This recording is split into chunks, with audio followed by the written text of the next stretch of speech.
এই সমাবেশ কেন আয়োজন করা হয়েছে, তার উদ্দেশ্য এবং এই মহাসমাবেশের তরফ থেকে যে বার্তা জাতিকে পৌঁছানো হবে, আপনাদের মাধ্যমে সেই বার্তা যেন গোটা জাতি জানতে পারে এবং সেই অনুযায়ী তারা পদক্ষেপ গ্রহণ করতে পারে। এই দেশ, মানবতা এবং আমাদের অধিকার আমরা রক্ষা করতে পারি, সেই জন্যই কিন্তু আপনাদেরকে আহ্বান করা হয়েছে। আমি প্রশাসন বন্ধুদেরকে বলবো যে যারা রাষ্ট্রের দায়িত্বে আছেন, তাদের দায়িত্ব হলো এই রাষ্ট্রের যারা নাগরিক আছে তারা নিরাপত্তা প্রদান করা। কাজী আমরা চাই রাষ্ট্রের যারা দায়িত্বে আছেন, এই রাষ্ট্রের জনগণ তাদের কাছে নিরাপত্তা চায়, তাদের থেকে ভালো ব্যবহার চায়, আচরণ চায়। কোনো অবস্থাতেই একমুখী আচরণ এটা জনগণ কামনা করে না। সেই হিসাবে আমি রাষ্ট্রপক্ষের সবাইকে বলবো, জনগণের বন্ধু হন, কোনো দলের নয়। জনগণকে ভালোবাসেন, কোনো ব্যক্তিকে নয়। আর যে জনগণ, যেই ব্যক্তি এই দেশের জন্য কাজ করে, তাকেই আপনি বন্ধু হিসেবে গ্রহণ করবেন। এইটা আমার প্রশাসনের প্রতি আহ্বান থাকবে।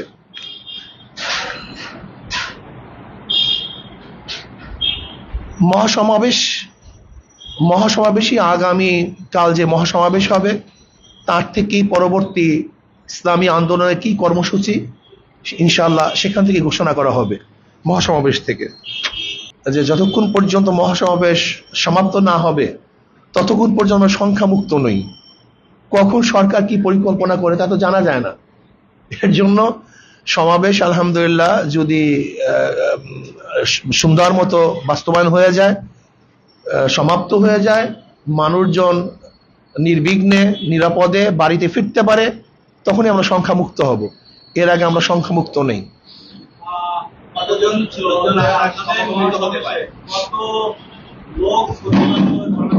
না, আলহামদুলিল্লাহ কত লোক সংখ্যা তো আর বলা যাবে না, তবে আশা করি আলহামদুলিল্লাহ সর্বকালের সর্ববৃহত্তম এক সমাবেশ হবে। যেহেতু এই সমাবেশ শুধু কোনো দলের নয়, আমি মনে করি সমাবেশ সমস্ত জনগণের।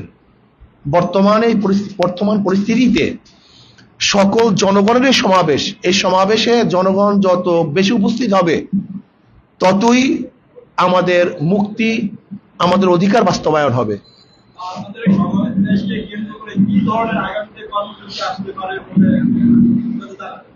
না, সেইটা তো আমরা পরিস্থিতির আলোকে আপনাদের কালকে জানিয়ে দেব। কেন এখন তো ডে বাই ডে পরিস্থিতি পরিবর্তন হচ্ছে, ঘন্টায় ঘন্টায় পরিবর্তন হচ্ছে। কাজে আগামীকালের আগ পর্যন্ত আমরা কর্মসূচি সম্পর্কে স্পষ্ট বলতে পারছি না।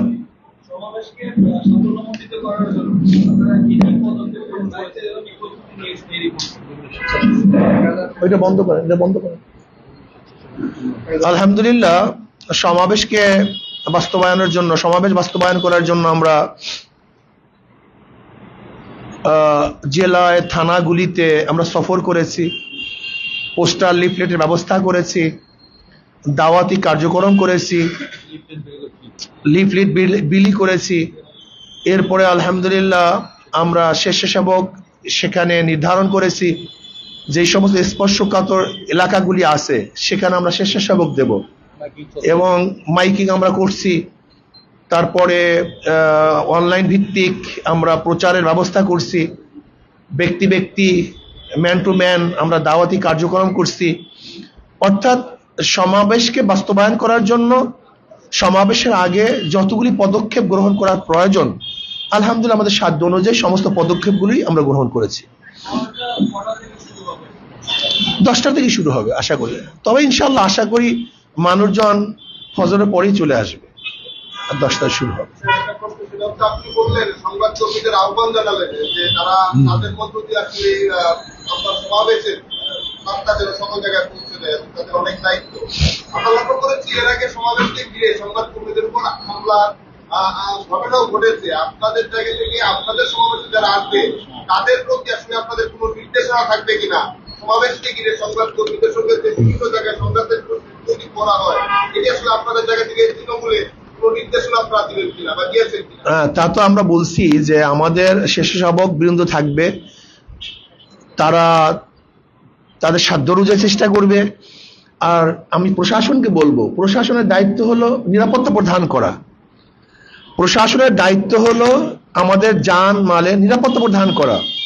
কাজে আমাদের সাংবাদিক বন্ধু সহ কোনো জনগণই যেন অ্যাসাল্ট না হয়, ক্ষতিগ্রস্ত না হয়। আমি প্রশাসনকে আহ্বান করব তাদের নিরাপত্তা প্রদান করার জন্য, এবং তারা যেন নিরাপদে থাকতে পারে, নিরাপদে সংবাদ প্রচার করতে পারে, সেই ব্যবস্থা যেন প্রশাসন করে।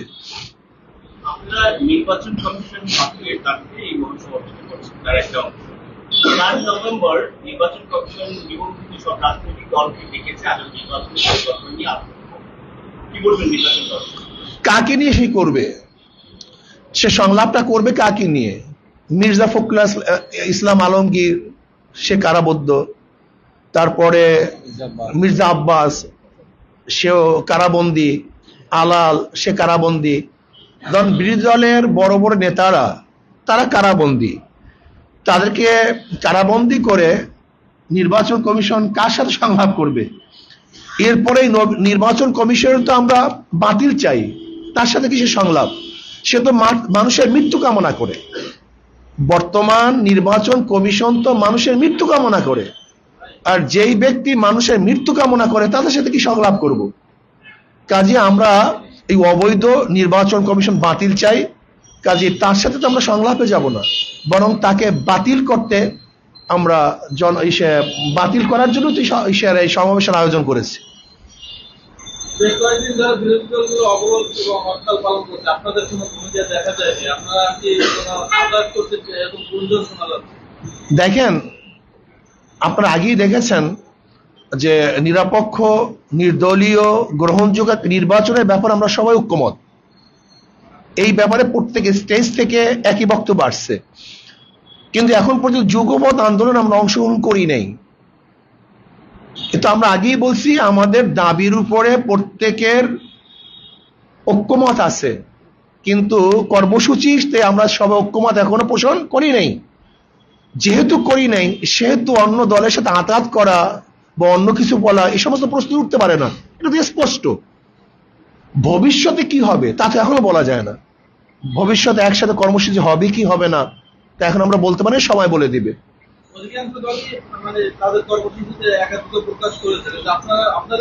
তাদের দাবির সাথে আমরা সমর্থন করি, তাদের দাবির সাথে আমরা ঐক্যমত পোষণ করছি, কিন্তু কর্মসূচিতে এখন ঐক্যমত পোষণ করি নেই। সেটা পরিস্থিতি, অবস্থা, সময় আমাকে বলে দিবে।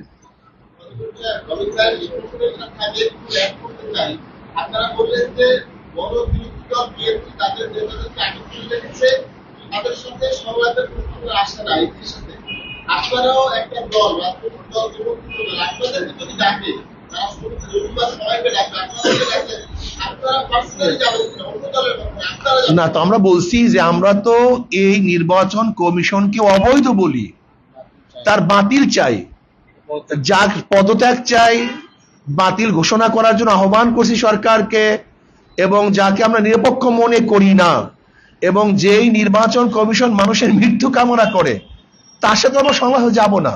আমরা ইসলামী আন্দোলন স্পেসিফিক তাদের সাথে সংলাপে যাবে না।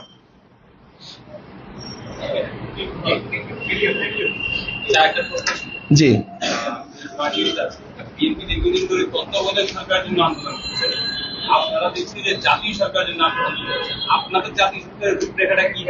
আমরা তো আগেই বলেছি নিবন্ধিত সমস্ত দলের অংশগ্রহণের ভিত্তিতে জাতীয় সরকার হবে, তারাই নির্ধারণ করবে সরকার প্রধান কে হবে।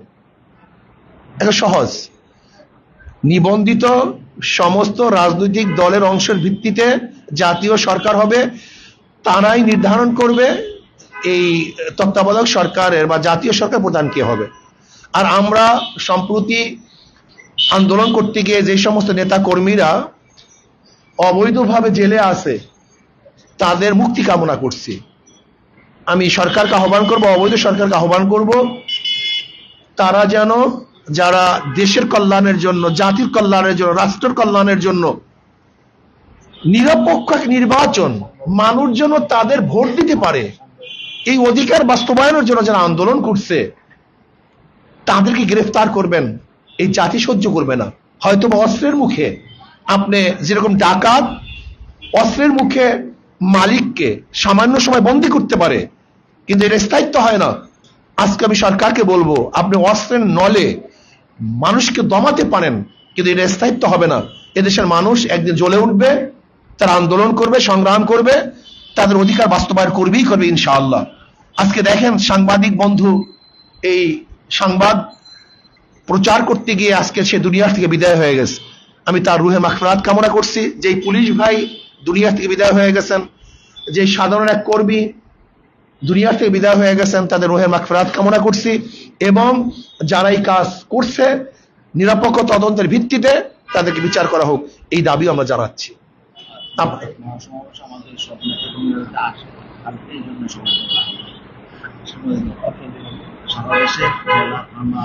সাংবাদিকদের মাধ্যমে আমাদের এই সমাবেশে যেন সকল নেতা কর্মী সমর্থক আসতে পারে, আপনাদের মাধ্যমে তাদের আহ্বান করার জন্য অনুরোধ করছি।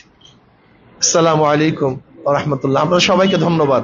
যেন আমরা নিরপেক্ষ এক নির্বাচন বাংলাদেশ উপহার দিতে পারি এবং মানুষ যেন তাদের ভোট অধিকার প্রয়োগ করতে পারে, সেই ব্যবস্থা যেন আমরা করতে পারি। অবৈধ সরকারকে যেন বাংলাদেশের মানুষ প্রত্যাখ্যান করতে পারে, ব্যবস্থা করতে পারে। আজকে এখানে আমরা আমাদের সাংবাদিক ব্রিফিং শেষ করছি। আসসালামু আলাইকুম। আপ্যায়ন আছে।